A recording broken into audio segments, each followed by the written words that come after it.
Hello guys, welcome back to my channel. അപ്പോൾ കുറേ ദിവസമായി നമ്മളൊരു ഡ്രാമയ്ക്ക് വേണ്ടി വെയിറ്റ് ചെയ്യുന്നു. ആ ഡ്രാമേൻ്റെ പേരാണ് നെക്സ്റ്റ് പ്രിൻസ്. എല്ലാവരും ഭയങ്കര എന്താ പറയുക, ഭയങ്കരമായിട്ട് എക്സൈറ്റഡ് കാത്തിരുന്ന ഒരു ഡ്രാമേൻ്റെ പേരാണ് നെക്സ്റ്റ് പ്രിൻസ്. അപ്പോൾ നമുക്ക് ഡ്രാമേൻ്റെ ഉള്ളിലോട്ട് പോയാലോ. ഡ്രാമേൻ്റെ ഉള്ളിലോട്ട് പോയാൽ ഫസ്റ്റ് തന്നെ കാണിക്കുന്ന ഒരു ഹിസ്റ്റോറിക്കൽ പീരീഡിൻ്റെ പോലത്തെ ഒരു ഇതൊക്കെ എക്സ്പ്ലനേഷനാണ്. കുറേ വർഷങ്ങൾക്ക് മുമ്പ് സൗത്ത് ഏഷ്യയിൽ 4 പിരിവായിട്ടാണ് ഉണ്ടായിരുന്നത്. അല്ലാതെ മീനാക്കാരിൻ, ഇവരുടെ പേരൊക്കെ കുറച്ച് കഷ്ടമായിട്ടുണ്ട് കേട്ടോ. തവിച്ച, മെഹത്ത്, അസവാതേൻ, ഫുങ്ഫാഡേഷ്, അങ്ങനെ പറഞ്ഞിട്ട് 4 പിരിവായിട്ടുണ്ടായിരുന്നു. അവരാണ് ലോകത്തിനെ വന്നിട്ട് ഭരിച്ചും കൊണ്ടുണ്ടായിരുന്നത്. അതായത് ഈ സൗത്ത് ഏഷ്യ കേട്ടോ, അവരാണ് ഭരിച്ചും കൊണ്ടുണ്ടായിരുന്നത്. അപ്പോൾ കുറച്ച് കാലങ്ങൾക്ക് ശേഷം പെട്ടെന്നൊരു ഫൈറ്റ് വന്നു. അപ്പോൾ ആ പീസ്, അതായത് ജനങ്ങൾക്കിടയിലുണ്ടായിരുന്ന ആ സമാധാനമൊക്കെ നഷ്ടപ്പെട്ട് ഫൈറ്റൊക്കെ വന്ന സമയത്ത് പെട്ടെന്ന് എന്തൊക്കെ നമ്മുടെ മീനാക്കാരെന്ന് പറയുന്ന അവരില്ലേ, അവർ വന്നിട്ട് ഈ 4 കിങ്ഡമിനെയും ഒരു കിങ്ഡം ആക്കിയിട്ട് അതിനെ ഒരു നേഷനാക്കി. അതിൻ്റെ പേരാണ് നേഷൻ ഓഫ് എമാലി എന്ന് പറയുന്നത്. ഇതൊക്കെ വന്നിട്ട് ഒരു കുഞ്ഞു കുട്ടി ഉറങ്ങുന്ന കുട്ടിക്ക് അവരുടെ ഡാഡി വന്നിട്ട് കഥ പറഞ്ഞ് ഉറക്കുകയാണ് ഈ എമാലിൻ്റെ ഹിസ്റ്ററിയൊക്കെ. അങ്ങനെ നേരെ നമ്മുടെ പീരീഡ് ഓഫ് ടൈമിൽ വരുമ്പോൾ ആ കുഞ്ഞു കുട്ടിക്കെല്ലാം കഥ പറഞ്ഞു കൊടുക്കുകയാണ്. ഇപ്പോഴത്തെ എമാലിൻ്റെ രാജാവാണ് തിപ്പോക്കോപ്പോൺ എന്ന് പറയുന്ന സദാവത്തിൻ എന്ന് പറയുന്ന ആ ഫാമിലിയിൽ നിന്ന് വന്നവരാണ് ഇപ്പോഴത്തെ എമാലിൻ്റെ കിങ്. അങ്ങനെ പറഞ്ഞ് ആ കുട്ടിക്ക് കഥയൊക്കെ പറഞ്ഞു ഓർക്കുകയാണ്. അങ്ങനെ നേരെ എമാലയിലോട്ട് വന്ന് ഡാവിൻ സിറ്റി എമാലയിലോട്ട് വന്ന് അവിടുത്തെ റോയൽ പാലസിൽ നമ്മുടെ ഹീറോ റെഡി ആയിക്കൊണ്ടിരിക്കുകയാണ്. കുതിരയിൽ നേരെ ഇങ്ങനെ വന്ന് ഇൻട്രൊഡക്ഷനാണ് ഹീറോ ആരാന്നറിയാലോ നിങ്ങൾക്ക് എല്ലാവർക്കും, നമ്മുടെ സീൻ തന്നെയാണ്. അപ്പോൾ ഹീറോൻ്റെ പേരാണ് ചരൺ നേരെ കുളിച്ച് പെയിൻറ്റ് ചെയ്തുകൊണ്ടിരിക്കുകയാണ് അവൻ്റെ റൂമിൽ. അപ്പോൾ 2 ഗാർഡ്സ് വന്നിട്ട് പറയുന്നുണ്ട്, നിങ്ങൾ മജസ്റ്റി വന്നിട്ട് അരമണിക്കൂറിൻ്റെ ഉള്ളിൽ മുഖം കാണിക്കാൻ വന്നിട്ടുണ്ട്, നിങ്ങൾക്ക് ഓർഡറാണ്, ഉത്തരവ് വന്നിട്ടുണ്ടെന്ന്. ശരി, ഓക്കെ, ഞാൻ വരാം. അങ്ങനെ പറഞ്ഞപ്പോൾ നമ്മുടെ ചരൺ റെഡി ആവുന്നുണ്ട്. റെഡി ആയിട്ട് നേരെ പോകുമ്പോൾ ഹോളിൽ അവനക്ക് നിറയെ റെസ്പെക്റ്റ് കൊടുക്കുന്നുണ്ട്. കാരണം എന്താ വെച്ചാൽ അവനൊരു ഗ്രാൻഡ് സണ്ണിനെ പോലെയാണ് ഉള്ളത്. അതുകൊണ്ട് നിറയെ റെസ്പെക്റ്റൊക്കെയാണ് അവനക്ക്. അവനും ഒരു റോയൽ ഗാർഡിൻ്റെ യൂണിഫോമൊക്കെ ഉണ്ട്, ചീഫ് ഹെഡാണ്. അങ്ങനെ പോകുമ്പോൾ റെസ്പെക്റ്റോടെയാണ് പോകുന്നത്. ഹോളിൽ നോക്കുമ്പോൾ ഒന്നുമില്ല. അപ്പോൾ അവനക്ക് മനസ്സിലായി എന്തോ ഒരു അപകടം വരാൻ പോകുന്നത്. പോയുള്ള ഫൈറ്റാണ്, നല്ലൊരു ഫൈറ്റ്, മാസ് ഫൈറ്റാണ്. നമ്മുടെ ഹീറോൻ്റെ ഇൻട്രൊഡക്ഷൻ പറ്റുന്ന പോലത്തെ നല്ലൊരു ഫൈറ്റ്.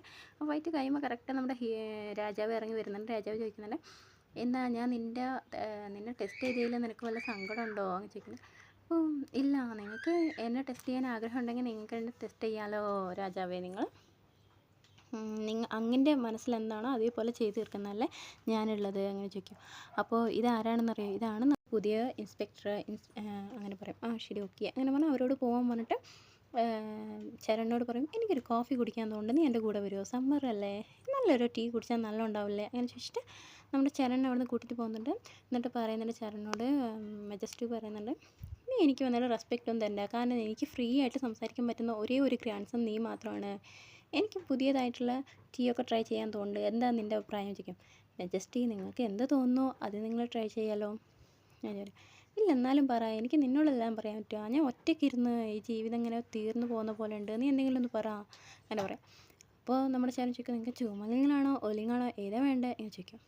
അപ്പോൾ മജസ്റ്റി പറയും, എനിക്ക് എയർ ഗ്രീ അതാണ് വേണ്ടത്, UK-യിലുള്ളതാണ്, നീ എനിക്ക് വേണ്ടി അത് കണ്ടുപിടിച്ചിട്ട് നീ എനിക്ക് വേണ്ടി ഇത് വാങ്ങിയിട്ട് വരുമോ എന്ന് ചോദിക്കും.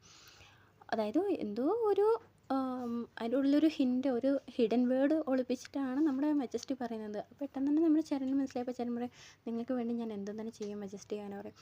അപ്പോൾ ശരി, ഓക്കെ, അപ്പോൾ നീ എന്നെ വെയിറ്റ് ചെയ്യിപ്പിക്കരുത്, നീ എനിക്ക് വേണ്ടി വേഗം വരൂലേ എന്ന് ചോദിക്കണം. ശരി, ഞാൻ നിങ്ങൾക്ക് വേണ്ടി വേഗം വരും, ശരി എന്നാൽ നീ നാളെ തന്നെ പോകും അങ്ങനെ പറഞ്ഞിട്ട് മജസ്റ്റിയും ചരണ അവിടെ കോൺവെർസേഷൻ കട്ടാവാണ്. അതങ്ങനെ നേരെ ലണ്ടനിൽ കാണിക്കണം. ലണ്ടനിൽ കഴിക്കുമ്പോൾ ഫാൻസിങ് ക്ലബ് അങ്ങനെ പറഞ്ഞിട്ട് നമ്മൾ വാൾപ്പാറ്റില്ലേ, ഈ എന്താ പറയുക, ഫുള്ള് ഡ്രസ്സും കവർ ചെയ്തിട്ട് വാഴും കൊണ്ട്, അതാണ് അവിടെ അത് ആ കോമ്പറ്റീഷൻ പോയിക്കൊണ്ടിരിക്കുകയാണ്.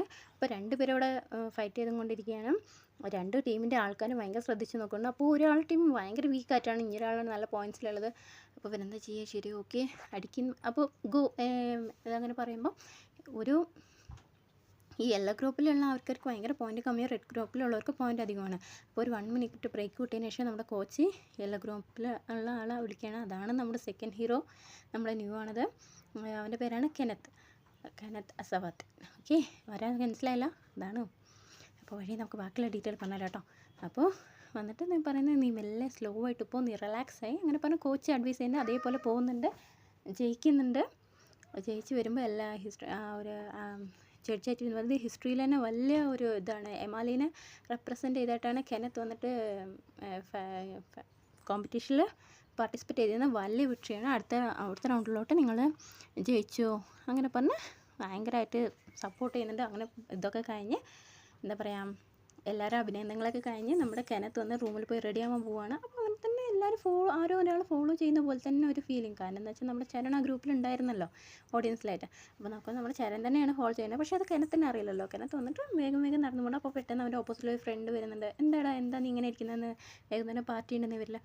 ശരി ഓക്കെ ഞാൻ നോക്കാം അങ്ങനെയൊക്കെ പറയുന്നുണ്ട്. അപ്പോൾ എന്നെ ആരെ ഫോളോ ചെയ്യാം, ഇല്ലടാ നിനക്ക് വെറുതെ തോന്നുന്നതാണ് അങ്ങനെ പറഞ്ഞ് പോകുന്നുണ്ട്. പോയി നമ്മുടെ കെനത്ത് ക്ലബിൻ്റെ റൂമിൽ തന്നെ ഉണ്ടാവില്ല അവർക്കുള്ള ഡ്രസ്സിങ് റൂം, അവിടെ പോയി റെഡിയായി തിരിച്ച് വരുമ്പോൾ നമ്മുടെ നേരെ ചരൺ മുന്നിലോട്ട് വരികയാണ്. അതായത് ചരണിനെ പറ്റിക്കാൻ വേണ്ടി കെനത്ത് ഒളിഞ്ഞ് നിൽക്കുന്നുണ്ട്. അങ്ങനെ ചരണിനെ കണ്ടുപിടിച്ച് ഏതാ നീ എന്താ എന്നെ ഫോളോ ചെയ്യുന്നത്, നിനക്ക് എന്നോട് ഫ്ലേർട്ട് ചെയ്യാൻ തോന്നുന്നുണ്ടോ, നീ എൻ്റെ ടൈപ്പല്ല, എനിക്ക് നിന്നെ ഇഷ്ടമായില്ല, നിൻ്റെ ഐ ഡി ഇവിടെ ഡ്രോപ്പ് ചെയ്തത്, നീ നിന്നെ തന്നെ ഭയങ്കരമായിട്ട് മേലെ വിചാരിച്ച് നിൽക്കണ്ടെന്ന് പറയും ചരൺ. അപ്പോൾ അതെന്താ, ഞാൻ വന്ന അതുകൊണ്ടൊന്നുമല്ല, നിനക്കൊരു അഡ്വൈസ് ചെയ്യാമെന്ന് വെച്ചിട്ട് വന്നതാണ്. എന്താ അതോ, നിൻ്റെ കൈ മൂവ് ചെയ്യുമ്പോൾ നിൻ്റെ കൈനേക്കാളും മുന്നേ നിൻ്റെ ഷോൾഡർ മൂവ് ചെയ്യുന്നുണ്ട്. അതുകൊണ്ട് ഓപ്പോസിറ്റുള്ളവർക്ക് പെട്ടെന്നായിട്ട് നിൻ്റെ മൂവ് മനസ്സിലാക്കാൻ സാധിക്കും. അതുകൊണ്ട് നീ അതൊന്ന് ശ്രദ്ധിച്ചാൽ നിനക്ക് നല്ലത്, അത് പറയാൻ വേണ്ടി ഞാൻ വന്നതാണെന്ന് പറയും. അപ്പോൾ ശരൺ ഒരുമാതിരി നമ്മൾ എന്തൊക്കെയോ വിചാരിച്ചില്ലെന്ന് പറയുന്നത് തന്നെയാണ്. ശരി, അതോടെയാണ് ഇന്നത്തെ എപ്പിസോഡ് തരുന്നത്. അപ്പോൾ എല്ലാവർക്കും ഇഷ്ടപ്പെട്ടു എന്ന് വിചാരിക്കുന്നത്. അപ്പോൾ ബാക്കിയുള്ള എപ്പിസോഡ് നമുക്ക് വഴിയേ കാണാം. Okay guys, bye bye. ഇപ്പോൾ റിലീസ് ആയിട്ടുള്ളൂ കേട്ടോ. Okay guys, bye bye. Thank you.